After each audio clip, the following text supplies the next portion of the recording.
I want to begin my fitness journey. So, to start off and make it more interesting, I came up with a challenge where I have to run with the same number of jets I receive in the game. This is 1 jet, 1 kilometer run challenge. The game we will be playing is Hollow Knight Silksong. This is a sequel to Hollow Knight, which was massive back in 2017. The game is known not only for its gorgeous art style, but also for its epic boss fights and having no difficulty level of gameplay to choose from. The game difficulty as it progresses from stages to bosses are purposely set up to be completely random, so dying here will be pretty much inevitable. I can't wait to go for a run since this is my first time playing a Hollow Knight game, so expect me to die a lot. Now without further ado, let's run and play. The story begins with our main character, which I thought the name is Silksong, but who is actually named Hornet. She appears to be captive while being transported, then eventually, a glowing butterfly touches the cage and awakens her. Using powers that looks like threads, she destroys the ground, causing everyone to fall off. Shortly after, we see her already escape the cage, while on the ground and marking the point where players start the game. Not gonna lie, this reminds me a lot of Elden Ring. Now, I decided to take a pause and admire the visuals on this, which is just an excellent remedy for my eyes from all the brain rot and AI slop content I've been seeing in the social media lately. Let's just give it a round of applause to Team Cherry. And not only that, the fact that this game was mostly made by 3 people and its retail price is only in the $20 range. You know what? That deserves a huge standing ovation instead. So anyways, I started venturing and entered the first area, the Moss Grotto, where we get introduced to the basic combat mechanics. I bet all the game journalists are quaking in their pants during this part. As I get used to the controls while absorbing the gorgeous visuals, I just jump around until I found an entrance to the area, which seems to be a boss stage called the Moss Mother. I had no problem dealing with it. I somehow learned during the middle of the fight that the game allows you to heal after landing a few hits. And if anything, the boss attack patterns are basically equivalent to the Soldier of Godric from Elden Ring tutorial stage. Well, not in terms of power scale of course. I got out of there and met a chapel maid along the way and encountered a place called the Bone Bottom, which is apparently where all the remains from SpongeBob characters end up. Now, the game consists of 3 acts. Without any knowledge of how many bosses there are in each act, I just obliviously took my time and find my way to get to Act 2 as fast as I can so I can edit my video. On my way to the next boss, I get to meet 2 of my favorite characters. The optimistic little one named Sherma. This little bro likes to spread positivity through music. He tries to open a gate that is just meant to be a background for the game. He's a little confused, but he got the spirit. And the other one named Chakra, who sells stuff that is important in the game and a total badass the moment she sees an enemy. Then I get to encounter the next boss, but in order to initiate the battle, I have to get the first ability in the game called the Silk Spear. While heading there, I got my very first death when I faced one of these flying mobs. I speak for everyone when I say that all flying enemies in this game are extremely annoying. The game is still cool, but those guys made me want to pull my hair out. The second death I got was from one of those traps with trigger ropes that are completely blended into the background, or should I say,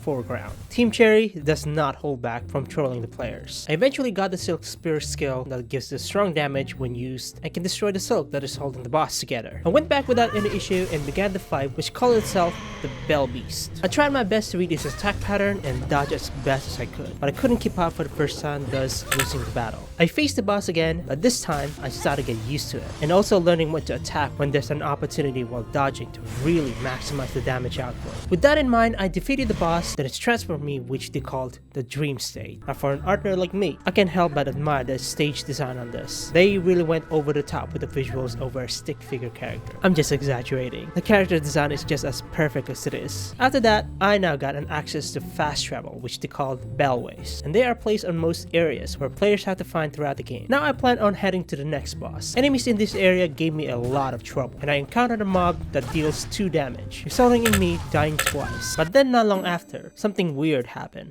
I noticed the game getting a little hiccup. It always froze to the point it looked like it was about to crash. And this kept repeating several times and resulted in me getting several deaths when it froze in the middle of an attack. I decided to close the game and change the settings a little bit. And thankfully the next day it starts working again and I'm able to play the game normally. Back to it. I'm now heading to the next boss. On my way there, I eventually ended up finding a skill that allows me to sprint. I continue exploring the deep docks area without any issue, and then I went ahead and faced one of the main story bosses, Lace. Fighting Lace pace was fun. At first I kept dodging and tried to read her attack patterns. I died not long after and get killed 5 times more after that. Then I started to get used to her moves on our 6th fight and was able to defeat her there, probably one of my favorite bosses actually. After fighting Lace, I went ahead to the next challenge. Along the way, I got to meet the seamstress who tasked me to gather some material so that she can improve my gear that allows me to glide and travel through the wind currents. I managed to complete her task without issues, thus unlocking the Drifter's Cloak. Following that, I somehow encountered a boss called the Ford Chorus. Well, I call him Iron Giant because it's just so similar to the Iron Giant drowning in the lava from the one movie called Ready Player One. I didn't actually expect the boss to come out of there. The attack patterns are rather simple, but the slamming damage is enough to scare the crap out of me. I got killed twice and managed to kill it on the 3rd try. The fight wasn't too bad, so it gave me more time to explore a few more of the areas. I got to see the Flea Master, which is home for one of those cute 4-boss creatures you have to rescue that are scattered all over the maps.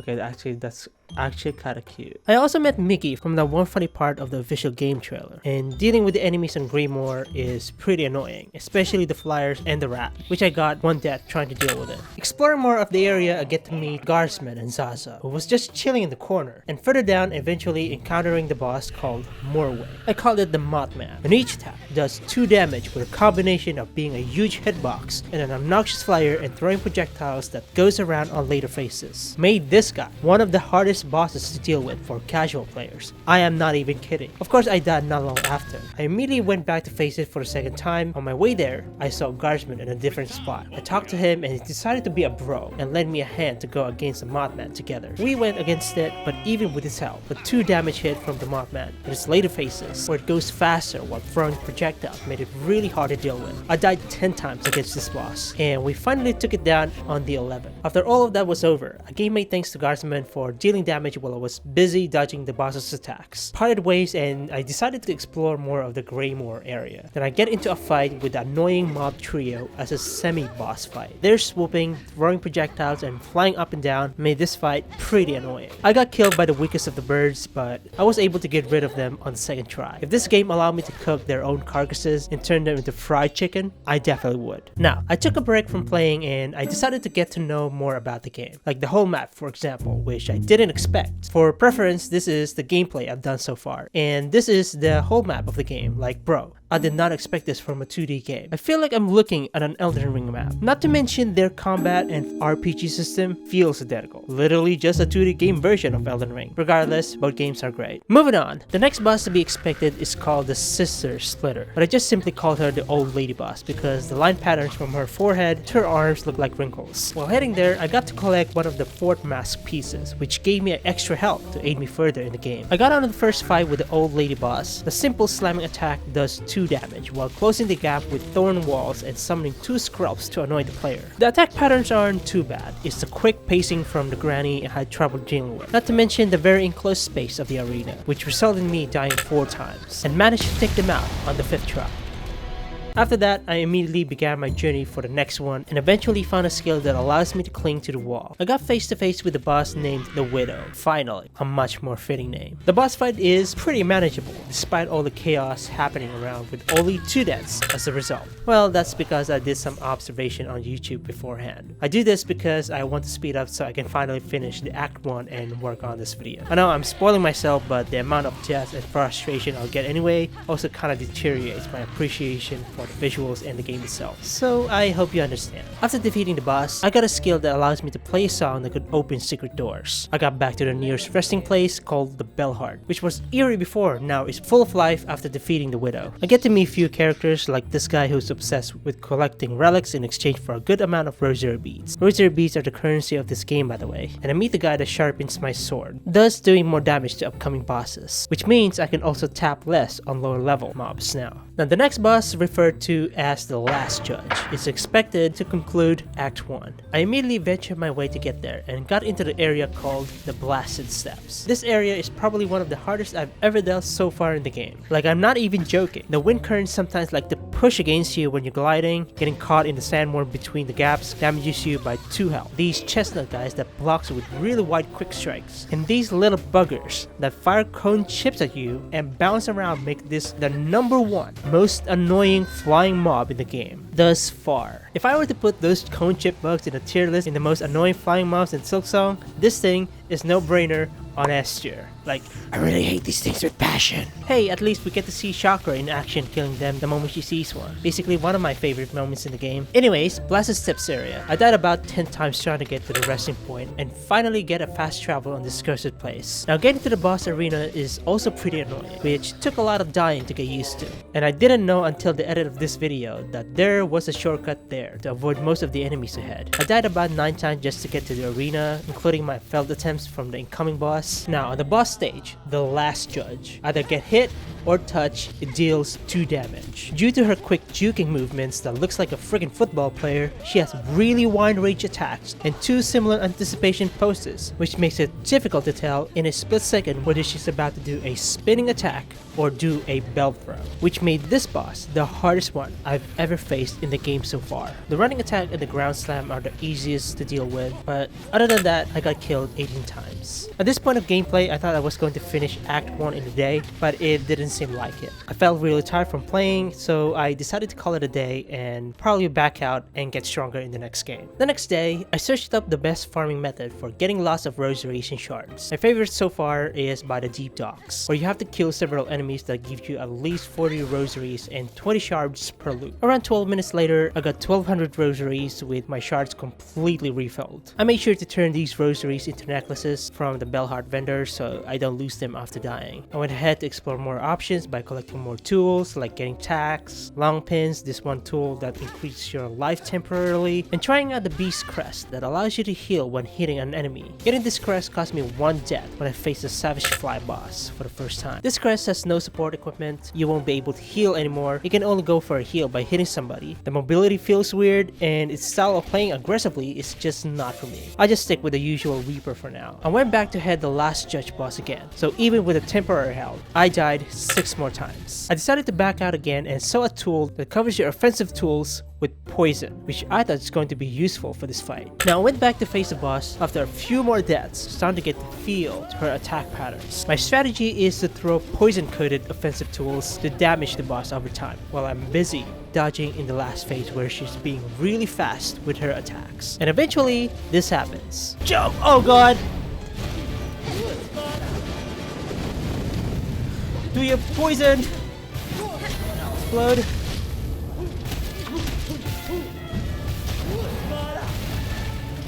Jump! Yes! Yes! Yes!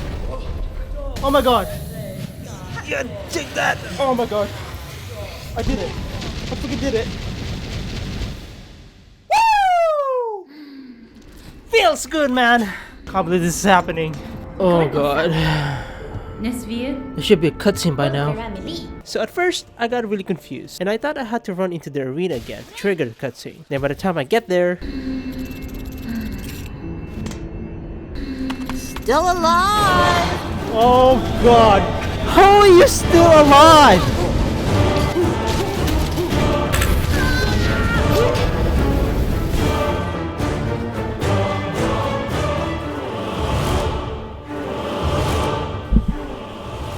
Like, oh my god, dude, are you kidding me? After all that. So apparently when I checked the recordings, I was too busy celebrating over my false victory. What I didn't know was that in this game, bosses like this one self-destruct. And I happened to be within the blast zone with only 1 HP, which is surely not enough to survive the blast. Did Team Cheer secretly add another person named Doofenshmirtz in their team? Because what is this? I can't believe Team Cheer added this. One of the devs is probably laughing their ass off behind their screen right now.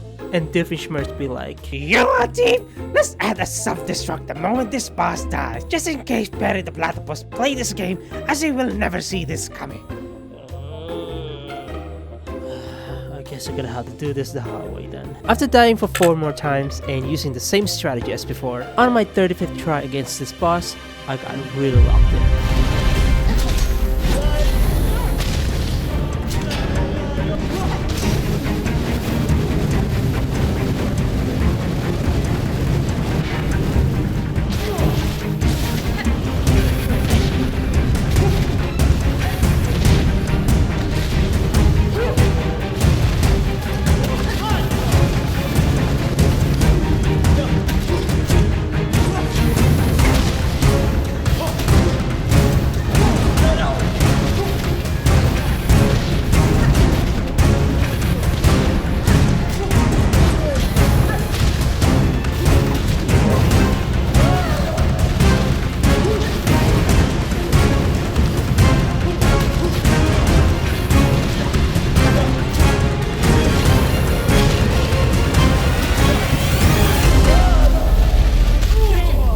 Okay, gotta run, run, run, run, run, run, run.